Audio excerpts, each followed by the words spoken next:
你把柳月和墨神撂在那儿，自己却跑来找我躲闲。哎，我要是不找你，你又怎么会知道百里东君那小子去了玄武楼呢？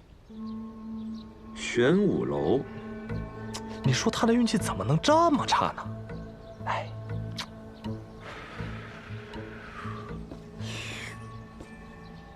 小先生，方才有人送来了一封信。 还跟白小棠买消息了？对啊，花了我好大一笔银子呢。真有钱。那边说了，这封信还得加钱。那看来这是了不得的消息啊！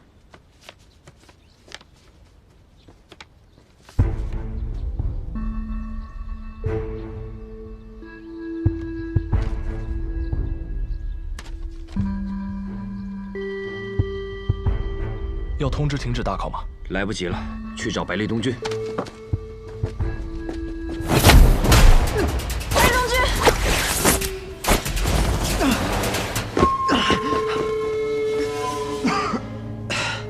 你们刚才就应该别管我，直接跑啊！浪费了我这招声东击西。既然逃不了，那就打吧。4个打1个，还怕我们拳头不够硬吗？ 你跟他对一拳，就知道你的拳头硬不硬了。虽说我刚踏入江湖不久，但我还是看得出来的。此人为逍遥天境，咱们几个金刚凡境，根本就不是他的对手。你错了，哪儿错了？我不是金刚凡境。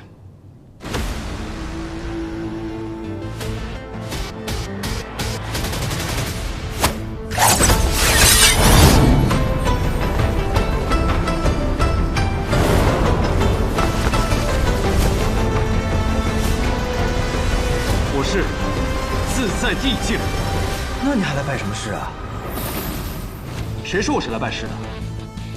我师尊吕素贞乃是世上行走的真仙，可不比李先生差。我是奉命来此，历练一番的。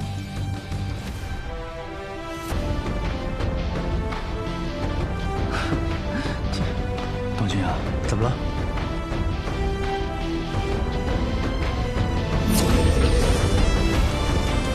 我也是自在地境。我才是那个丑角。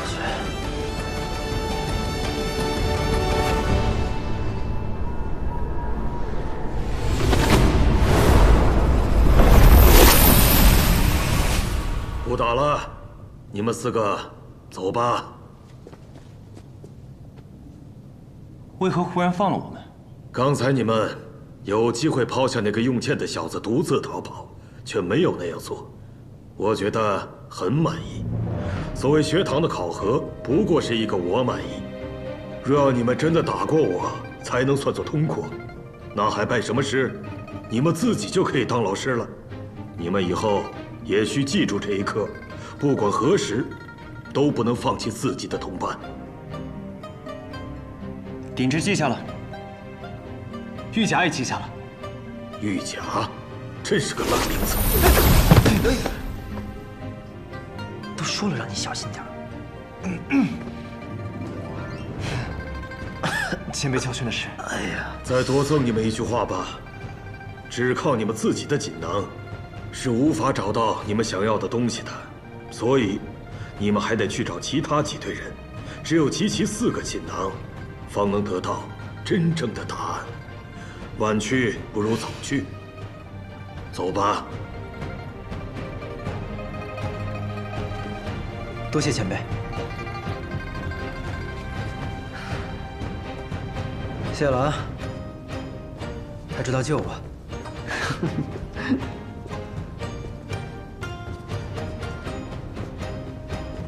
今年这些年轻人还真是不错。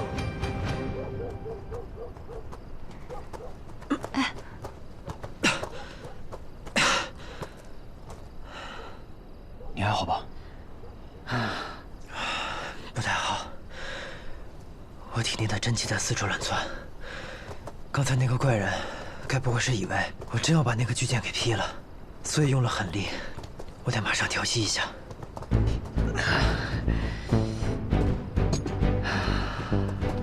我来帮你运气，很快。你需要多久？少说得小半个时辰。他这伤必须现在就治，不然我们一会儿遇到诸葛云，我们少一人也不好对付。我为你们护法。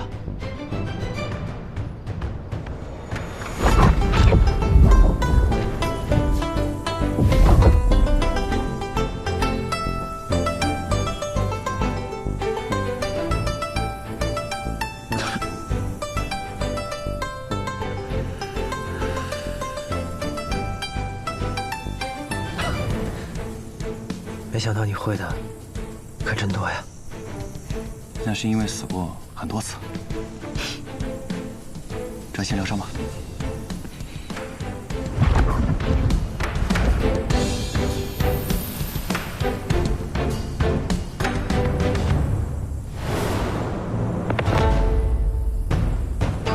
真好啊！什么真好？年轻而绝世的少年，齐聚于这座集世间繁华于一处的城池，并肩作战，在屋檐之下对坐疗伤。这本就是一件让人觉得很好的事。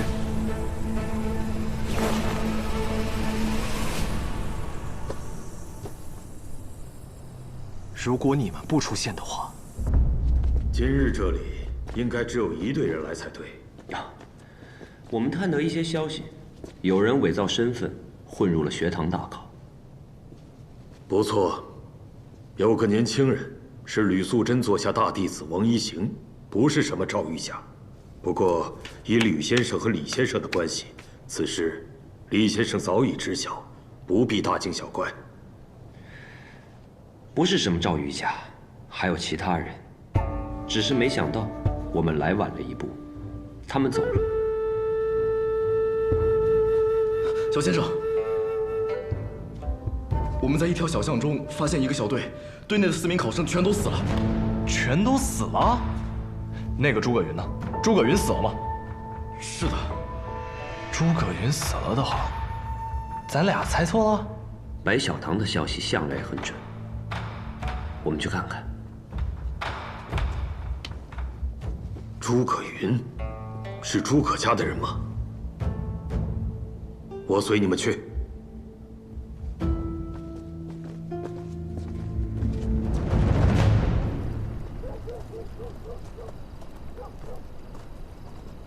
其中3名考生死状惨烈，刚来这里的时候几乎没法看。我们已经派人去信，告知他们家人。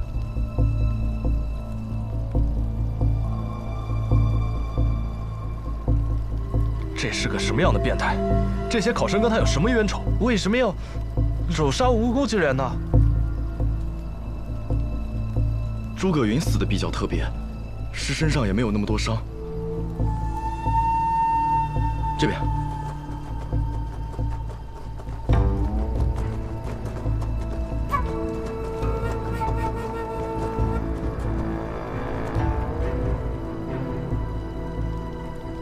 死了。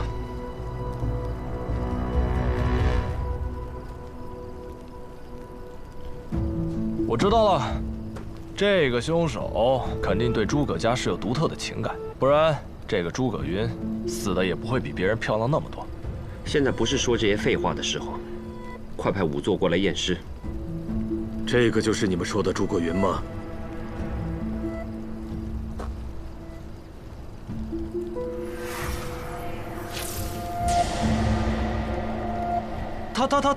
他不是诸葛云，而且他不会武功。替死鬼。这个诸葛家的人，你们就一直没有看穿吗？没有。虽然学堂对他的身份有所怀疑，但他所使的武功确实是奇门遁甲。我想，我猜到他是谁了。只是，如果是他，那么事情可就麻烦了。有意思。不过我们来不来，不是你能管得了的。果然是仵作学，而且惊人，仵作双尊都来了。诸葛云？不对，你周身的内力波动，不是诸葛云这样一个年轻人能拥有的。你到底是谁？这你便无需管了。我们的目标也不是你。你先替他疗伤。现在，交给我。好。无名小辈，就不要在老夫面前放肆了吧。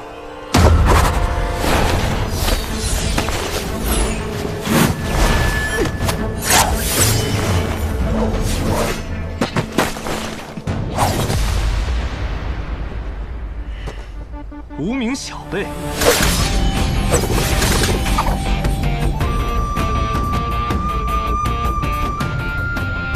这是一成一败，谓之一劫。自此天地以前，则有无量劫矣。此乃无量剑法。你不是赵玉甲，只许你不是诸葛云，不许我不是赵玉甲。没错，我不是赵玉甲，我乃望城山吕素贞座下首席大弟子王一行。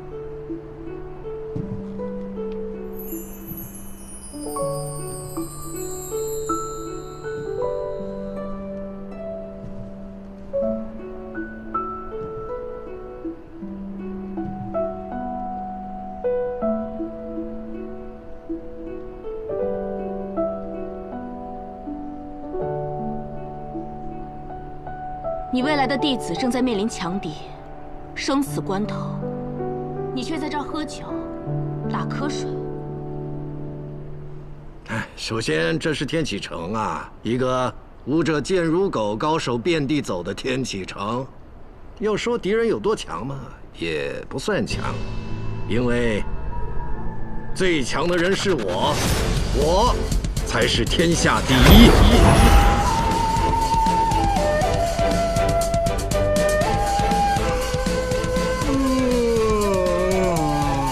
这道考怎么这么久啊？我都累了。他们遇到的敌人，不是普通的敌人。哎呀，哪有什么普通不普通啊？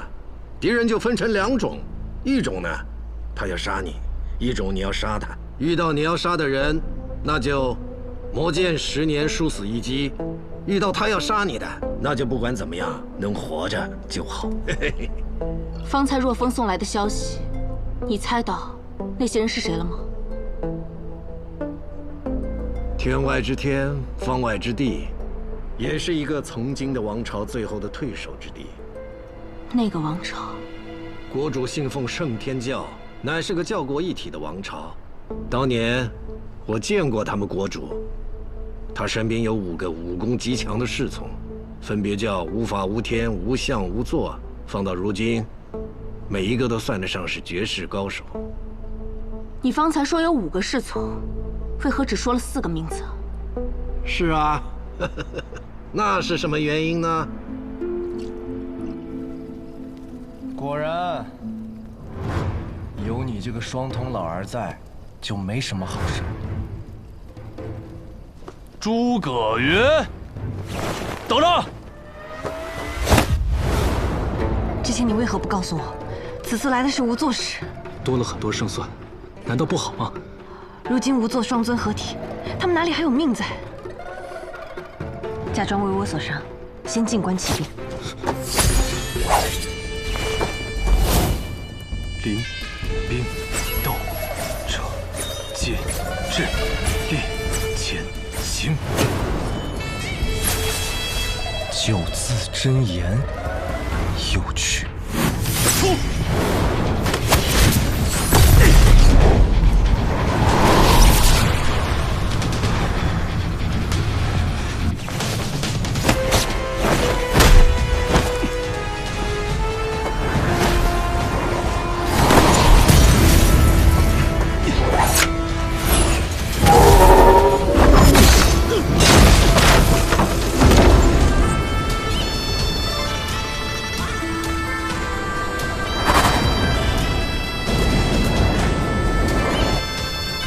这是不动明王功。运功时成金刚怒目相，鬼神皆畏惧，是为不动明王。此功已爆发出自己身体里所有的能量，秘境杀人，是世间最蛮横霸道，却也是最伤人伤己的武功。你竟真的能变不动明王？我不信。那就打动你信。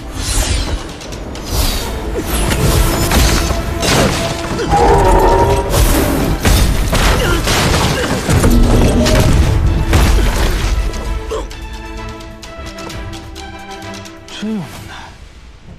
好了，叶鼎之，快收工吧。这么大动作，学堂应该也能察觉了，留些余力等他们的人来。收工。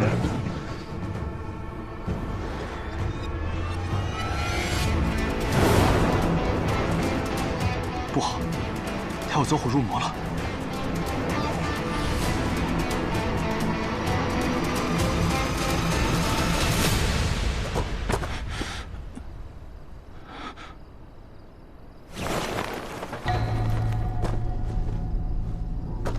看来你这不动明王功就练成了一半啊！那就莫怪老夫诛灭你这小神了。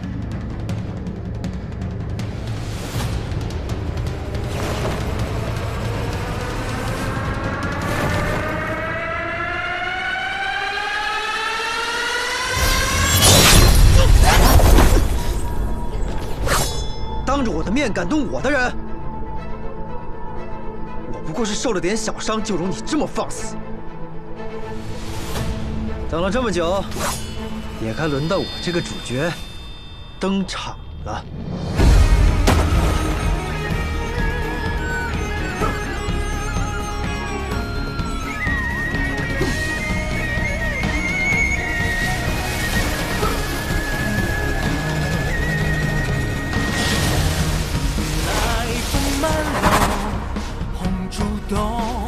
这是秋水时至，百川贯河，清流之大，料死主压之间，不变牛马。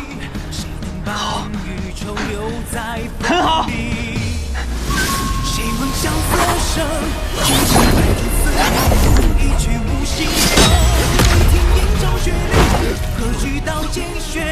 只盼星光梦前，我就不剩一人执念，不退还。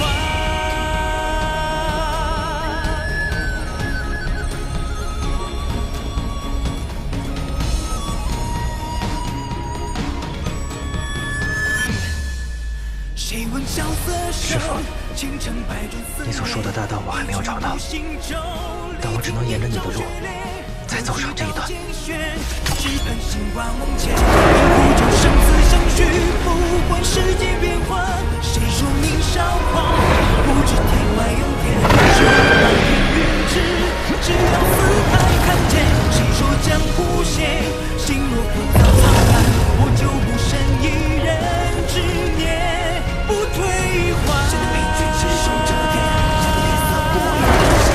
就在前方荆棘喜欢，我在龙潭一世深情。原来这就是西楚剑舞。楚少年。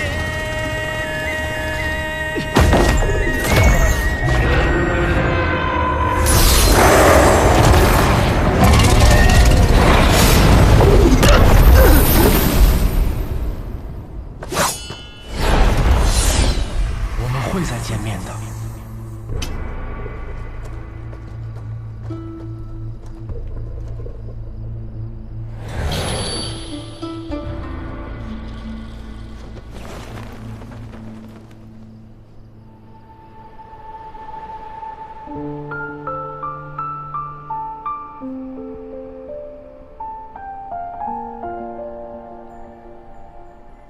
为什么？我刚刚感觉到他回来了。他没回来，他已经死了。天地若湮灭之前，红尘间皆无念。我知道。你不知道。他当时没死，在钱东城里面待了10几年。他是死在了几个月前，死前留下一个弟子。你刚才感受到的就是这名弟子的剑意。尘嚣不见，剑意永存，也算是慰藉吧。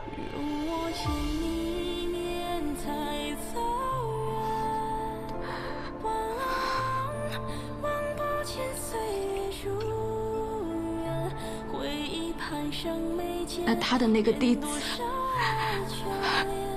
会来这里吗？兴许吧，谁知道呢？哎呀，或许他早就忘记你这个天启教坊32阁的主人了，又或许每次午夜梦回时，他都在呼唤你的名字。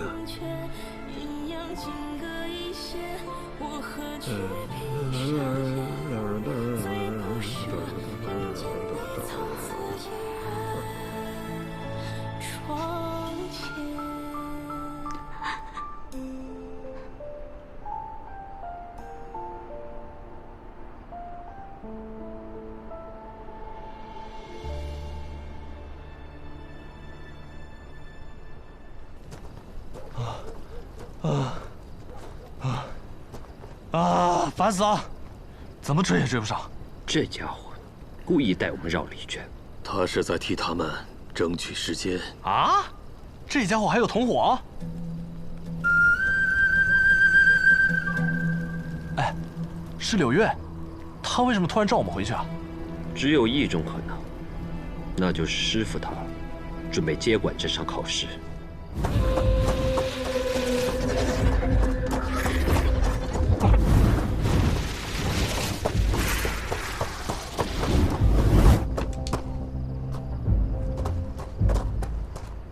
如何？你为何会受如此重的伤？学堂的人明明我已经拖住了呀。那3人出乎意料的厉害，其中一个来自望城山，会无量剑法；另一个竟会不动明王功。百里东君更是使出了西楚剑歌，再加上小姐不知为何迟迟不对百里东君出手。小姐。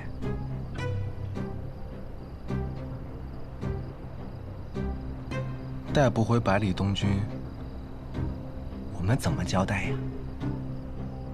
无碍，吴相氏还有后手。哥哥，有人。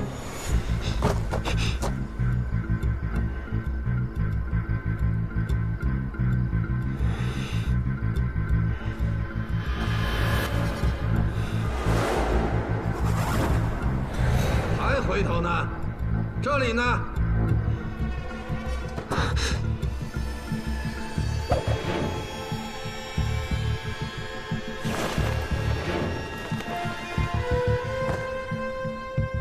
学堂李先生，很好，这么多年过去了，还记得我。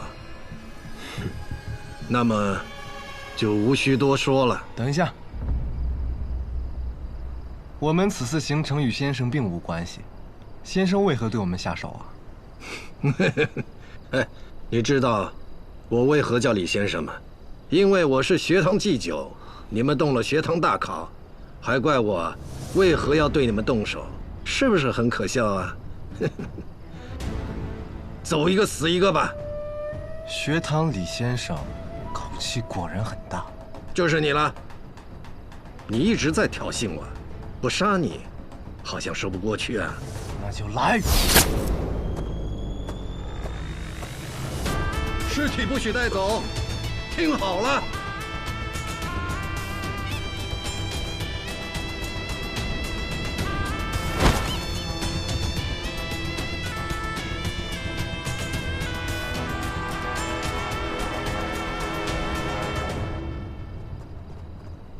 所以我们现在是不是应该去找其他队，去抢他们的锦囊？刚才诸葛云跑太快了，我都忘了抢了。没关系，我拿到了。你居然神不知鬼不觉地拿到了，真不愧是楚老千的行家。会不会说话？不对呀，一个队不是应该只有一个锦囊吗？怎么诸葛云他们有3个？他根本就不是诸葛云，那些锦囊必然也是从其他队里抢过来的，而那些考生恐怕凶多吉少了。好了，现在抢那么多也没用了，至少我们很辛苦的活了下来，不是吗？姑娘方才若是不告诉我们，不作声的拿着锦囊就跑，说不定李先生最后一名弟子就是你了。不如我们先看看锦囊里的内容吧。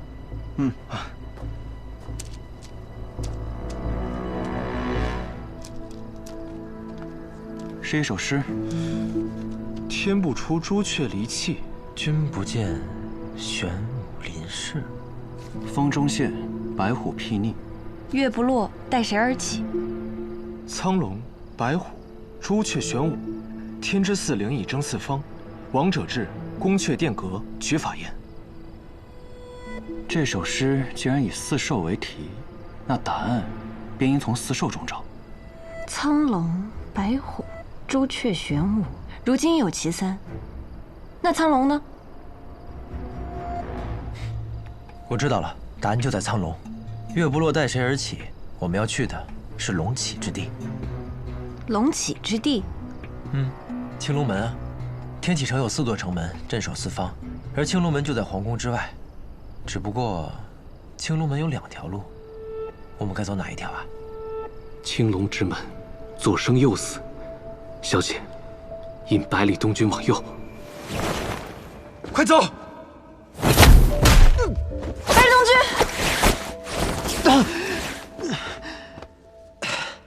你们刚才就应该别管我，直接跑啊！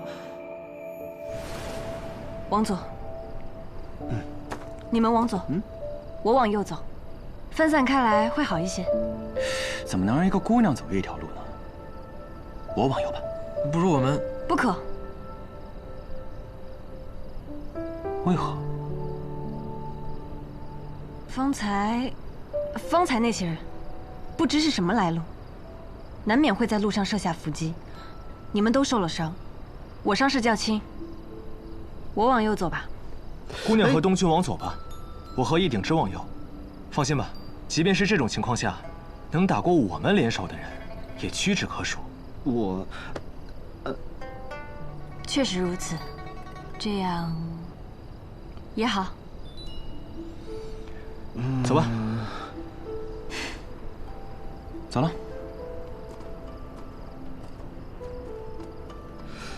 我们也快走吧，天快亮了。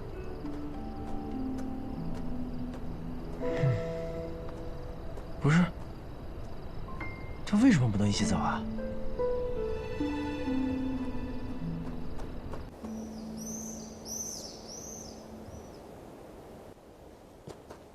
野罗侠有问题。我怀疑他有。学堂大考之前，我曾在蓬莱阁与他有过一面之缘。当时，他可不是这身装束。不过，他最后应该选择站在了我们这边。哎，灵芝，你既然知道左边是生路，为何还要往右边走？你猜，等右边的人发现不对，来不来得及赶到左边呀？我可不敢赌。那野罗侠呢？他往这边不也一样？他背叛了他的组织，等待他的，或许只有死路一条。看不出来啊，叶兄弟，还挺怜香惜玉。过奖了。人帅心善。见不得救了我们一命的人枉死而已。哎，对了，你是吕素贞的徒弟，那你为何要参加学堂大考呢？受人所托。你呢？不动明王宫，你是羽生魔的徒弟，怎么不满足于男爵第一来拜天下第一？没有，想来看看卧虎藏龙的天气，顺便瞻仰瞻仰李先生。与其说是卧虎藏龙，不如说是吃人不吐骨头，你说是不是啊？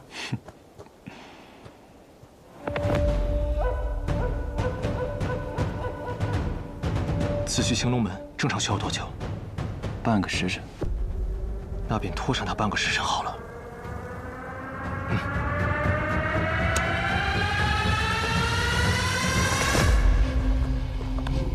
也不知道是他们先到还是我们先到，这到时候收徒怎么算啊？总不能再打一架吧？百里东君，我们到那儿还要多久？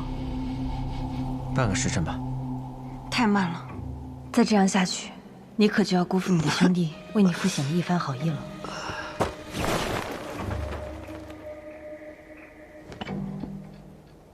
不如谁先到，就谁拜师吧。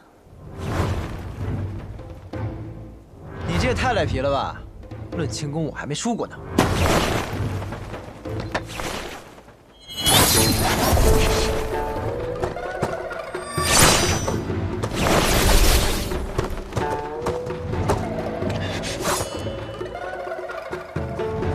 你如何了？不动明王反噬了。再次使用内力的时间间隔太少。你方才内力耗尽过，不过我们交手时，筋脉并未损伤。能达到如此经脉强度的，你也是天生五脉。什么东西啊？他说你是天生五脉，你知道这是什么吗？不如你跟我回去吧。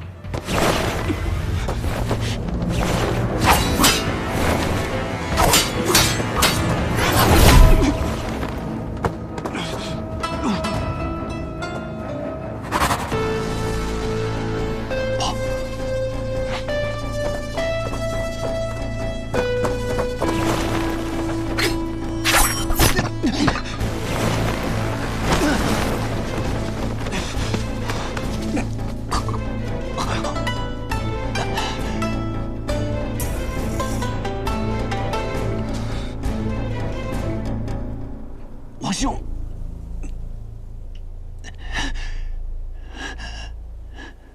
你们是谁啊？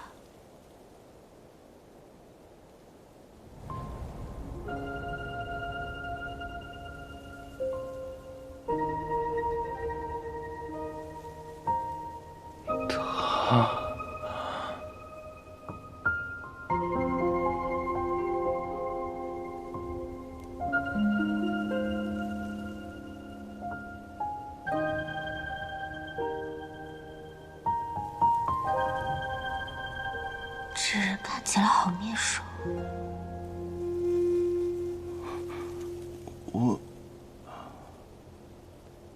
我们不好意思，这是我主人的家仆，从府里叛逃出来，我这就带他们回去。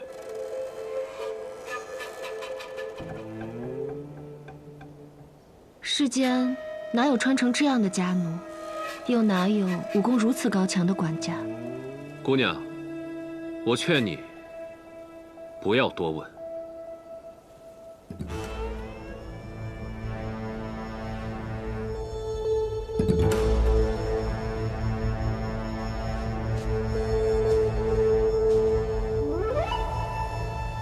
你累了，休息一下吧。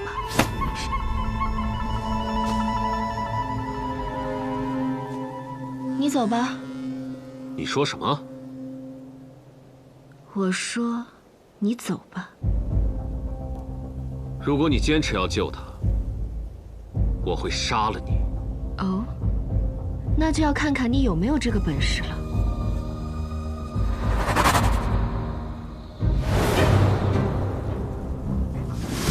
这个徽记，你是有宗的人。这是哪里？王府。走，或者死。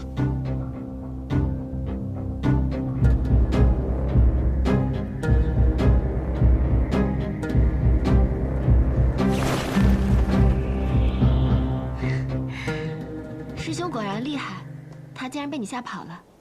不。他很强，我也未必能打赢。他忌惮的是你的身份。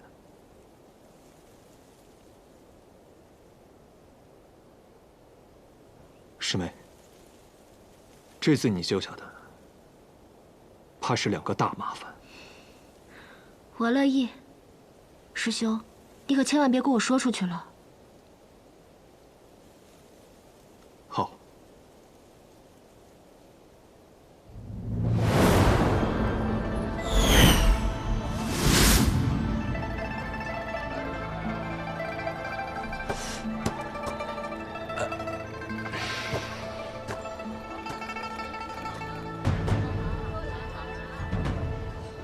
哎呀，到了没啊？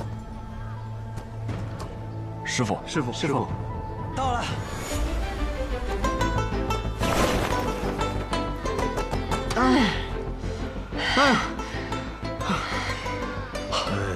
当年我这些徒弟拜师的时候，个个白衣如雪，风度翩翩的。你看看你们俩，真是差远了。当年他们拜师的时候，又没有人追着要杀他们。哎，你们2人一起来，谁要拜师啊？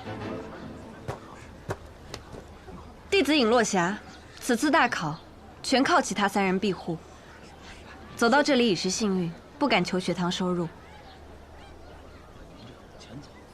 尹姑娘，百里东君，我就送你到此了，告辞。姑娘是否愿意拜我为师？哦，敢问公子收我的理由？因为你长得好看，且很机敏。而我的武功只教于我有眼缘的人。为何？我的武功掌握在我的手里，所以我说了算。这个理由如何？更何况，姑娘的行事作风颇合我眼缘，想收就收了。可我这多好啊，尹姑娘。不是吧，不是吧，柳月，你还真要收徒啊？师兄，我都还没有收徒呢。按照辈分来说，应该是我先收才对吧？你想收就收，但大嫂应该会把你埋进剑冢里吧？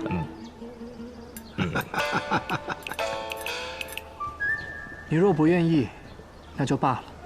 不，我不是不愿意。承蒙公子厚爱，落霞感激不尽。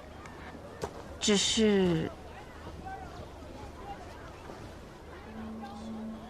左右现在带不走百里东君，不如进入学堂之中，日后再行筹谋。柳月公子，对不住。弟子拜见师父。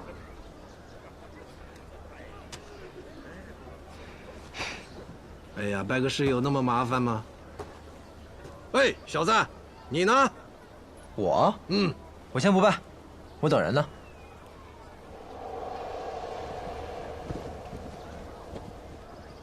等人？王一行是吕素贞的弟子，他不会拜在我门下的。我知道，但还有叶鼎之呢，他一定马上就会来的。哎，这我倒听很多人提过这个名字，叶鼎之，叶鼎之，听起来挺强的啊。比我强。那如果他来了，我选了他，你怎么办？那能怎么办啊？虽然免不了被嘲笑一番，我也只能骑着我的马，回我的乾东城喽。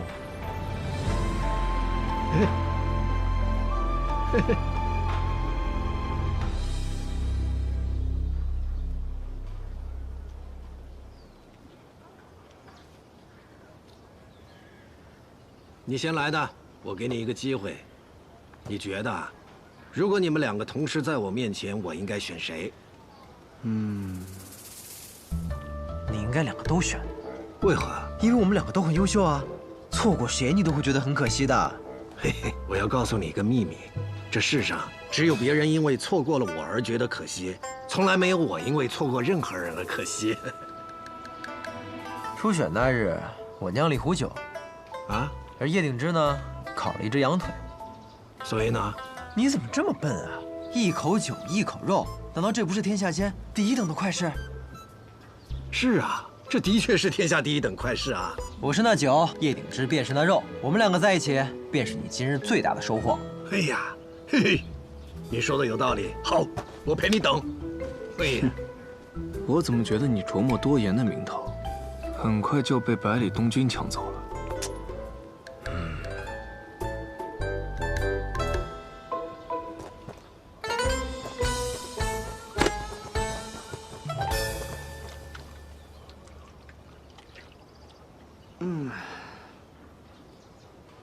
百里东军，你为何想要拜我为师啊？我得好好想一想这个问题。都已经要拜师了，你到现在才在想这个问题啊？我小的时候跟人有过一个约定，说我们想去看看外面的世界，但现在似乎除了学堂，也没人可以让我的爷爷和父亲低头。而且萧若风他们也劝我，让我拜你为师，说你是天下第一，多么多么的厉害，多么多么的传奇。所以啊，在我来到学堂之前，就认为自己已经是那个关门弟子了，才不是来参加什么天杀的考试的。不过，此时此刻如果问我，想不想成为你的徒弟，我想，我应当是想的。虽然你依然不了解我，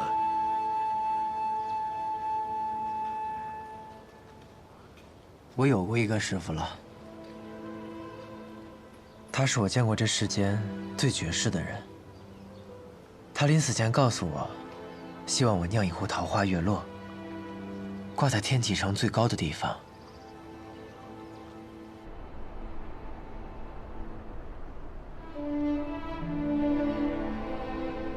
他还跟我说，这世间除了李先生，没有比他更强的剑客。所以，如果我此生再拜第二个师傅的话，那这个人，他只能是李先生，才不会堕了我师傅的名头。看来不是我选了你，而是你选了我。哼，没错。你选了我不亏的。怎么了？因为迟早有一天，我会名扬天下。怎么样才算是名扬天下呢？你爷爷、你爹那种够不够格？不够。北篱八公子够了吧？也不够。还不够啊？怎么才算够呢？我这样的呢？够了。你说对了。一会儿不管那个叶鼎之来了，我满不满意，你这个弟子我先收下了。好。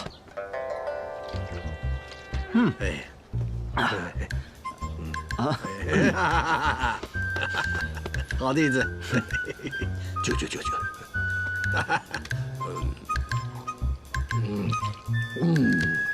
好喝，好酒，好弟子。